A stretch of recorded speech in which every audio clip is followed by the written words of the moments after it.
Somos do grupo de pesquisa Projeto Temático PUC de São Paulo, PIPEC Vida Urbana, Desigualdades e Repercussões da Covid-19 na Metrópole de São Paulo, que em seu terceiro eixo discute as manifestações estético-culturais da periferia de São Paulo e a produção literária periférica em período pandêmico. Eu sou Damásio Marques, do Programa de Literatura e Crítica Literária da PUC de São Paulo. Estou aqui também com o Newton Fernandes, da Comunicação e Semiótica, e a professora Maria Aparecida Junqueira. A nossa convidada para a conversa de hoje é a produtora cultural Suzy Soares. Ela é a principal responsável pela produção e organização do Sarau do Binho, iniciativa que reúne poetas e está há muitos anos atuando na zona sul da capital de São Paulo, sendo um dos mais antigos em atividade, junto com a Cooperifa. O Sarau já lançou várias antologias, reunindo os artistas que se apresentam no evento, e além do Sarau do Binho, ela também está à frente da Lelises, Feira Literária da Zona Sul. Saudações, Suzy, seja bem-vinda. Obrigado por aceitar nosso convite para participar desse projeto. E para começar, queria que você contasse um pouco da história do Sarau do Binho. Bom, agradeço aí pelo convite. É uma história longa de muitos anos aí de trabalho aqui na Zona Sul, de vida aqui na Zona Sul. Eu nasci aqui no bairro do Campo Limpo, praticamente. Vim para cá com 4 anos de idade. Desde então, toda a minha formação como pessoa, como agente cultural, como professora, como artista, é aqui na Zona Sul de São Paulo, né? Eu e o Binho nos conhecemos desde 83. Então, desde 83, nós somos um casal de namorados, que a gente não casou. E teve um período em que nós saímos do Brasil, fomos para a Inglaterra em 1990, na época do Plano Collor, né? A gente escapou, fugiu. E quando nós voltamos, em 93, eu estava grávida da nossa filha Nayana, e voltamos para esse mesmo bairro onde moram nossas famílias, né? E a gente tinha um pouco de dinheiro e não sabia o que ia fazer da vida aqui. E aí tinha uma porta alugando um imóvel em frente à escola onde nós havíamos estudado, né? Tínhamos feito ali o ensino fundamental. E o Binho fez o ensino médio ali também. E aí veio a ideia de abrir um bar nesse local. Isso foi em 93. 10 anos, né, depois que a gente tinha se conhecido, então. E aí montamos esse bar. Era um bairro naquele momento em que não havia espaços culturais assim na periferia, né? Nós tínhamos biblioteca, tínhamos uma biblioteca no bairro, mas não tínhamos espaços de cultura, né? Casas de cultura, locais que tivessem eventos culturais, né? Então montamos esse bar, mas a gente não se contentou em ter somente um bar, a gente queria fazer alguma coisa diferente, né? Então começamos a criar ali naquele bar um agito cultural, né, no bairro. Então a gente começou a levar bandas para tocar, então tinham bandas de reggae, bandas de forró universitário, né? Até aquele momento, nós não conhecíamos outros escritores ou poetas na periferia de São Paulo, né? O Binho começou a escrever poesia a partir de uma vivência de biodança, que era um curso que ele fazia, e no final do ano sempre tinha um sarau, e eles propunham para as pessoas fazerem alguma coisa, escreverem alguma coisa. Então, o Binho fez, a partir dali começou a escrever poesia, mas não conhecia nenhum outro poeta. Então, a gente começou no bar, em dias que a gente criava eventos assim para poder movimentar, né? A coisa do rendimento mesmo do bar. Quando caía um pouco o movimento, a gente inventava alguma coisa. E aí a gente fez um jantar à luz de velas, né? A gente começou a fazer esse jantar esporadicamente, uma vez por mês, por exemplo, E aí, nesse momento desse jantar à luz de velas, nós tínhamos um aparelho de toca-disco, né, de vinil, e aí tinha que tocar, né? O vinil você tem que virar, né, o disco, ficar ali escolhendo um outro, né? E nesse meio tempo, alguém pedia, será que dá para falar uma poesia? Né? Ali começou essa coisa da poesia. Então, foi uma coisa que veio chegando, né? A gente não tinha uma intenção de ser um sarau, a gente nem sabia o que era um sarau. E aí a gente começou a fazer esse movimento, né? O Binho começa em 94, ele começou a tirar as placas dos políticos dos postes e devolver com poesia para os postes, né? Que ele chamou de postesia. Então, naquela época, os políticos colocavam as placas de madeira grande, assim, né? Aí ele tirava, passava uma tinta, aí no final da noite pegava os últimos bêbados do bar e saía para a cidade pendurando aquelas placas com poesia. Eram só poesias dele, por ele não conhecer outros poetas naquela época, né? E isso foi começando a atrair pessoas, né? As pessoas viam a placa Binho, quem é esse Binho, né? Ninguém conhecia, né? E aí a gente começou a ter contato com outras pessoas através desse movimento da postesia e também desse sarau esporádico, né? Da Noite da Vela, que a gente chamava, que a gente fazia lá no bar. Nessa época ainda não existia o samba da vela, é anterior ao samba da vela. E aí depois a gente conhece alguns poetas, vem o poeta Marco Pezão, que foi um dos criadores da Cooperifa. Ele viu essas placas do Binho nos postes, ele fez uma matéria para um jornal aqui de Tabuão, e ele morava muito perto do bar, né? Então, através disso, outras pessoas ficaram sabendo e foram chegando, né? Então, naqueles dias, a gente recebeu muitos poetas que estão ainda hoje na ativa, né? O poeta Sérgio Vaz também participou nesse primeiro momento, e alguns músicos. Então, aí a gente vai começar realmente com o Sarau do Binho em 2004, que a gente abre um segundo bar, né? O nosso bar havia fechado primeiro por questões políticas e tudo. A gente abre um segundo bar e ali a gente começa a fazer toda segunda-feira o sarau mesmo, o Sarau do Binho, né? Ele tem esse nome porque, não que o Binho seja uma pessoa egocêntrica, fala, é o meu sarau, né? É porque o nome do bar era Bar do Binho, né? Então, acabou ficando Sarau do Binho também, né? Foi por isso que tinha esse nome.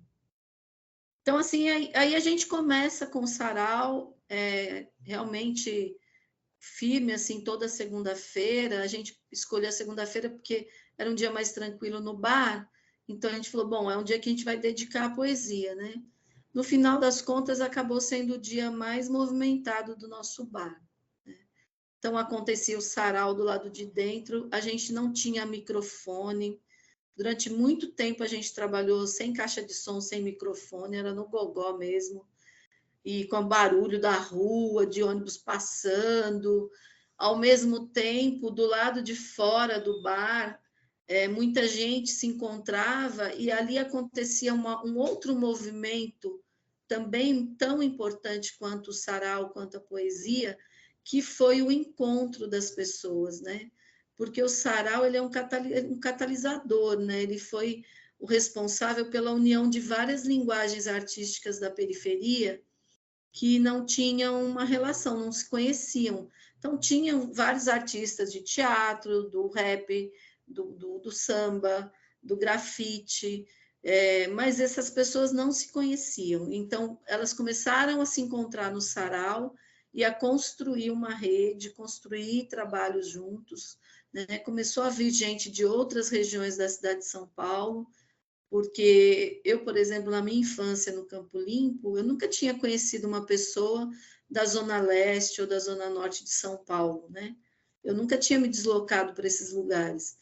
Com o sarau, essas pessoas começam a vir para o bar, para o sarau, começa a criar uma rede, uma teia, e a gente também começa a se deslocar da Zona Sul para esses outros bairros quando começam a surgir os demais saraus na cidade, né? Então, no começo, quando a gente tinha ali em torno de 6 saraus na cidade, que era Cooperifa, Sarau do Binho, Sarau da Brasa, Elo, Sarau da Demar, a gente circulava muito, né? E mesmo com a distância, as pessoas pegavam ônibus ou lotavam um carro e ia conhecer esse outro sarau. Então, essas relações foram construídas, elas são muito fortes até hoje, a gente ainda tem uma relação com essas pessoas, né? Suzy, você já falou um pouco, queria que você comentasse um pouquinho mais sobre os equipamentos culturais aí da região do Campo Limpo. O bairro conta com biblioteca, cinema, teatro, e nesse sentido, como que você vê a importância de iniciativas como o Sarau do Binho e outras semelhantes, né, para a região? Então, na minha infância não havia biblioteca, a gente tinha que atravessar a ponte para ir em biblioteca ou em Pinheiros ou Santo Amaro, né? Não tinham espaços culturais, então a nossa diversão era as festinhas de garagem, né? Que a gente fazia, os bailinhos, essas coisas, ou a gente tinha que ir lá para Pinheiros para poder ver um filme, alguma coisa assim. Hoje em dia melhorou muito, a gente tem casa de cultura aqui no bairro, né? A gente tem 2 bibliotecas no bairro do Campo Limpo, além das bibliotecas comunitárias também, que foram crescendo e surgindo aqui. Temos espaços de teatro. Hoje, para a gente participar de uma atividade cultural, assistir alguma coisa, a gente não precisa sair aqui do bairro. Se a gente quiser, todos os dias tem alguma atividade cultural aqui no bairro e de boa qualidade, que a gente possa ficar por aqui, né? Então, com essas atividades do sarau, a gente também foi ampliando isso, foi ampliando para as escolas, né? Levando o sarau para as escolas, que hoje é uma das ações mais importantes que eu considero que a gente faz, né? De formação de público, leitor, de formação de ativistas culturais nas escolas, os próprios estudantes se mobilizam para criar seus saraus nas escolas, junto com professores, a gente tem uma parceria muito boa com professores aqui. Não foi assim sempre, né? A gente já teve isso, posso considerar que de uns 8 anos, 9 anos para cá, isso se fortaleceu, porque até 10 anos atrás, muita gente não sabia o que era um sarau. A gente, para ir numa escola, tinha que ficar explicando. O Binho mesmo chegou a ser recusado para fazer sarau numa escola, dizendo que não atendia às necessidades da escola, né? E hoje a gente tem uma fila de espera até junho do ano que vem para atender. A gente não dá conta dessa demanda de escola, sabe? Hoje mesmo eu recebi um e-mail de um professor lá do bairro do Limão me pedindo para a gente ir com o Sarau do Binho, quer dizer, no outro extremo da cidade, né? Então, isso vai repercutindo, os professores vão falando um para o outro, e aí eu recebo muitas mensagens solicitando o sarau, e eu vejo que os demais saraus também estão circulando pelas escolas, né? Então, a gente foi criando também outros espaços alternativos de arte e cultura, para além dos espaços oficiais, né? Da prefeitura, as casas de cultura e as bibliotecas, né? E a gente também vai criando possibilidades de ocupar esses espaços com a nossa arte, com a nossa cultura, né? Então, fazer o sarau nas bibliotecas, a gente teve aí um projeto chamado Veio Ventania, Literatura Periférica nas Bibliotecas, que começou em 2012 e durou, se não me engano, uns 8 anos, né?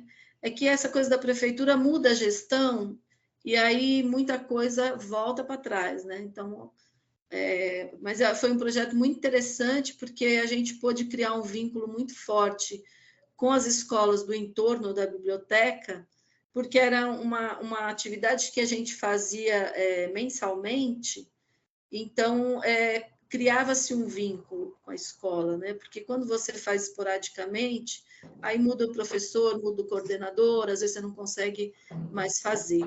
Então, hoje a gente tem essas parcerias ainda firmes, assim, sabe?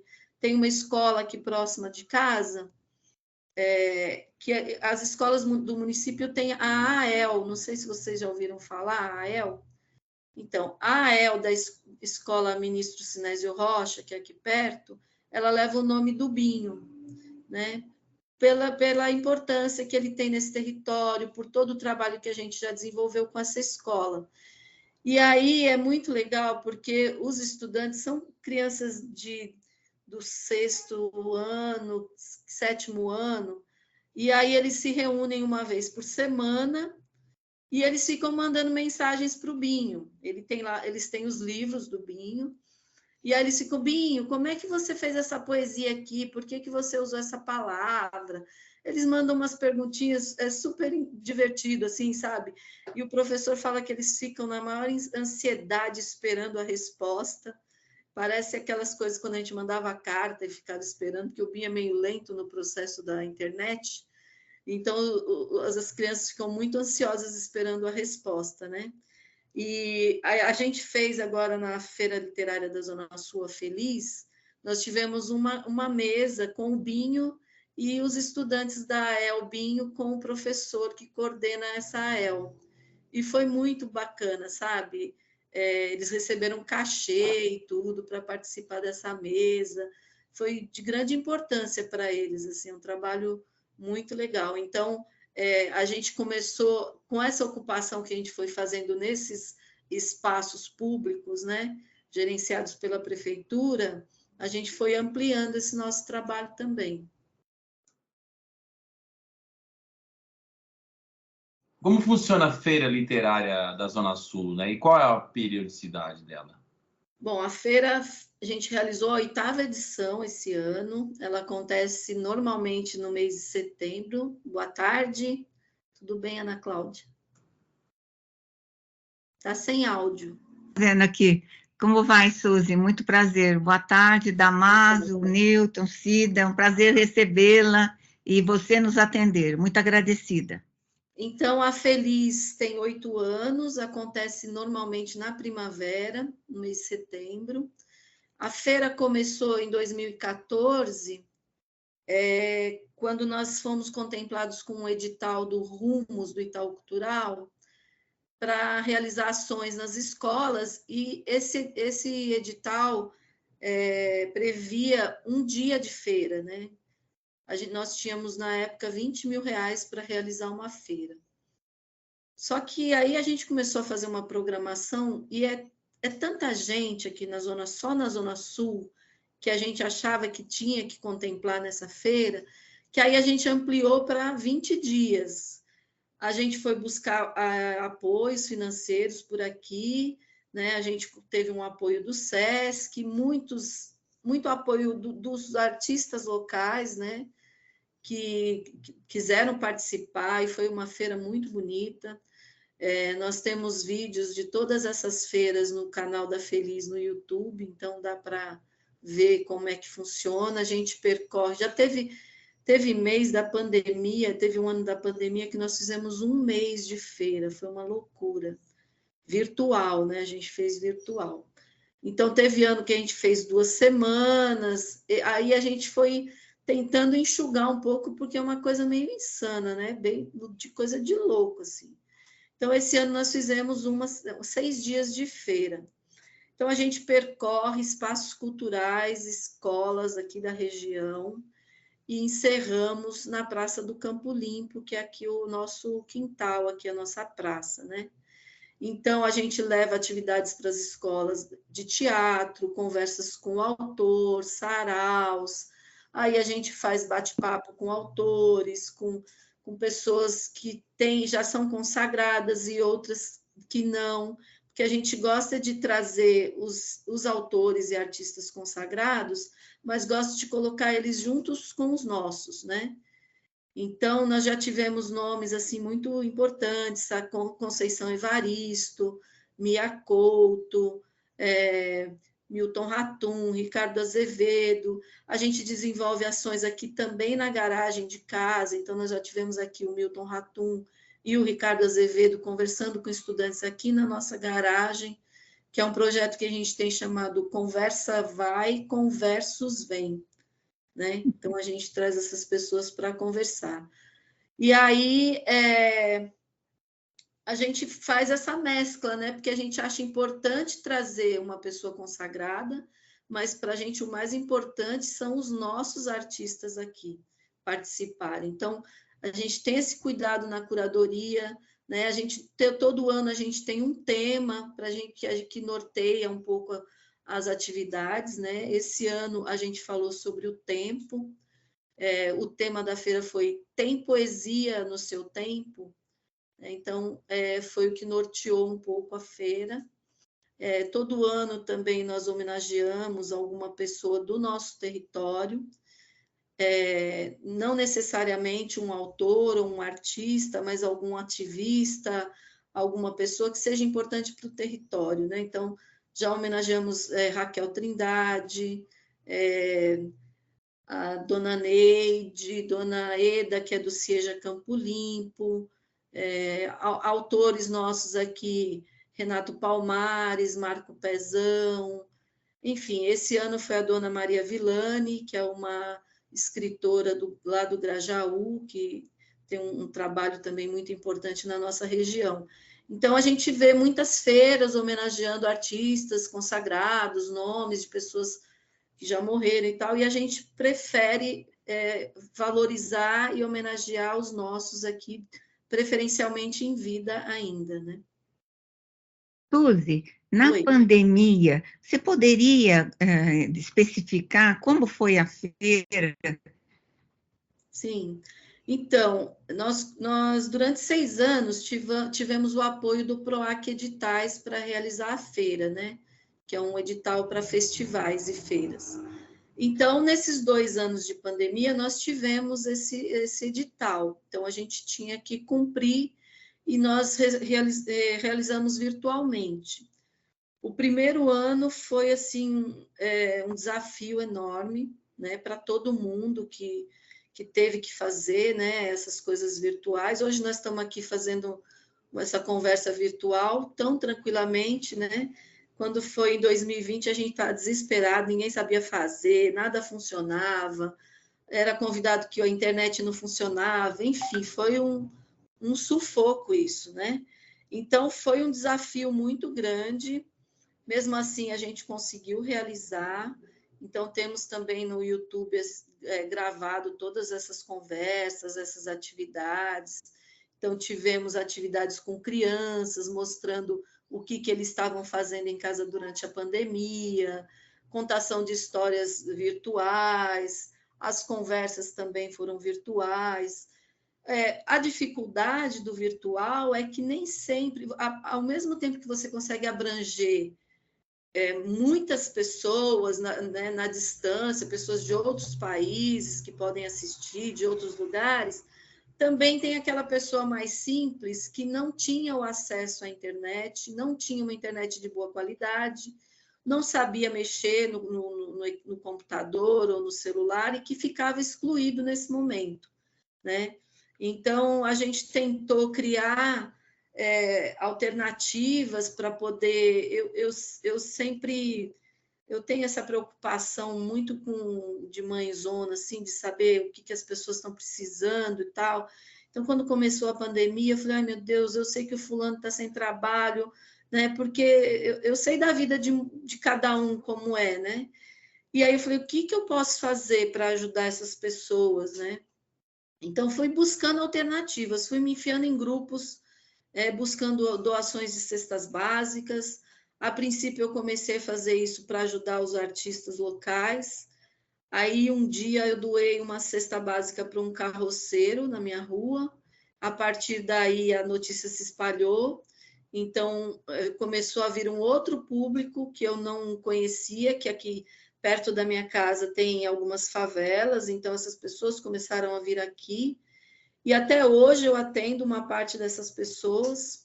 Diminuiu bastante, né? Porque as pessoas bondosas também sumiram. né? As empresas bondosas, né? Que ficaram assim no começo da pandemia. Mas eu vou cavando, sabe? É incrível que quando tá zerando a cesta, eu falo, putz, agora acabou mesmo. Aí vem de algum lugar, fala, Suzy, eu tenho 20 cestas aqui. E parece que isso nunca termina, né? Então, claro que nem todas essas pessoas continuam vindo aqui, mas algumas ainda estão nessa situação e até pior, né? Porque no começo da pandemia, tinha gente que conseguia pegar a cesta básica em vários lugares, né? Várias instituições, ONGs e tal. Agora, não. Então, e não conseguiram também um trabalho. Então, a situação dessas pessoas está muito difícil agora. E aí eu fui também buscando outras alternativas. Uma coisa que eu fiz também foi uma campanha através da Fundação Tid Setúbal, que eles lançaram uma campanha, a gente arrecadava um valor e eles triplicavam esse valor, né, para ajudar. Então, eu criou o Sarau em tempos de corona. Naquela época a gente falava corona, né? Agora a gente fala Covid mais, né? Então, eram poetas que faziam vídeos, né? A gente teve, sei lá, uns 40 poetas fazendo vídeos para a gente publicar no YouTube e eles recebiam um valor por isso. Então, eu fui criando essas coisas, sabe? Aí, às vezes, eu falava, nossa, quem será que está precisando? Eu ia no Facebook, baixava lá minha lista de amigos e aí olhava o nome, putz, esse fulano está precisando, porque eu sei que ele trabalha vendendo artesanato na rua, ele não deve ter nada, né? Então, fui fazendo isso, né? Tentando ajudar. Acho que ajudei um pouco, pelo menos, né? Essa situação. E é isso. Estou sempre buscando coisas, sabe? Eu tenho essa inquietação de querer arrumar trabalho para as pessoas. Às vezes a pessoa nem quer trabalhar, eu estou arrumando trabalho para ela, né? Mas é o jeito que eu faço. Então, estou sempre salvando um ou outro. Eu preciso pagar minha pensão, eu preciso pagar o aluguel.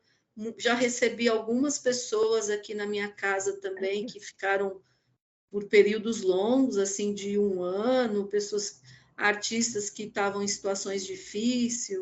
Então, essa é a minha casa, assim, é uma casa que na hora do almoço sempre tem gente chegando e tem um café, sempre foi assim, né?